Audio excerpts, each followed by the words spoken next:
For today's video mga ka-foodie, samahan nyo akong gumawa ngayon ng masarap na beef steak. Ituturo ko sa inyo yung style ko kung paano ko siya ginagawa. Especially if you don't have that much time na i-marinate yung beef, ituturo ko sa inyo yung way ko para mas maging malasa ang beef nyo kahit hindi nyo siya ma-marinate ng matagal. And then, kung bago ka lamang sa aking channel, please do subscribe and i-on mo na rin ang notification bell para lagi kang updated sa ating mga recipe. So, sa ating lutuan, ay naglagay lamang ako ng 2 cups of Sprite and maglalagay lang din tayo ngayon mga ka-foodie ng 1/4 cup of soy sauce and then 1/4 cup of vinegar and then maglalagay din tayo ng minced garlic dito. Masarap kung medyo madami-dami ang garlic na ilalagay nyo kasi mas ma-absorb siya ng ating beef. So, naglagay din ako dito ng 1 teaspoon of black pepper.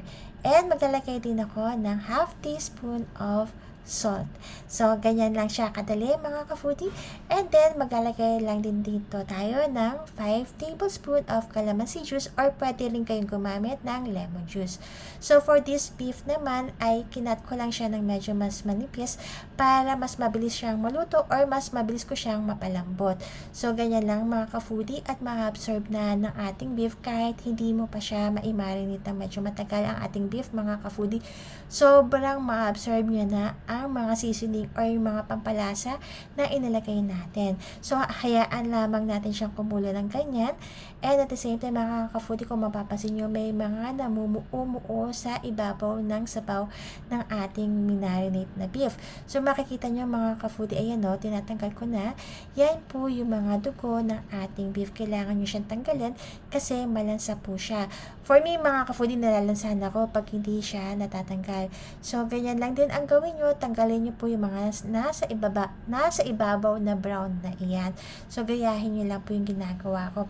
For sure, mga ka-foodie, kahit wala kayong time na i-marinate ang beef na to, sobrang ma-absorb na ng beef natin yung mga seasoning na nilagay nyo. So, normally ganito ang ginagawa ko pag wala talaga akong time na i-marinate yung mga beef ko na ganito. So, ganyan mga ka-foodie, okay na siya. And then, normally, niluto ko ang beef steak na to 45 to 1 hour kasi gusto ko na sobrang lambot na ng beef natin. Ayoko nang makunat ang beef. Then, ngayon, sa point na to ay medyo luto na yung beef natin, ay ilalagay ko na rin dito yung ating onion na kinat ko siya ng pabilog. So, ganyan lang siya.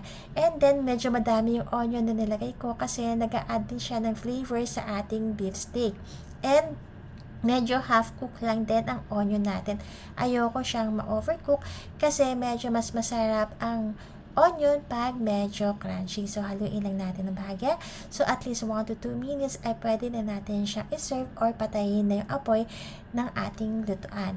So, yan. Ganyan lang kasimple ang pagluluto ng beef steak. Kahit hindi nyo ma-marinate yung inyong beef ay mga ka-foodie, sobrang malasa at sobrang masarap yung ganitong timpla.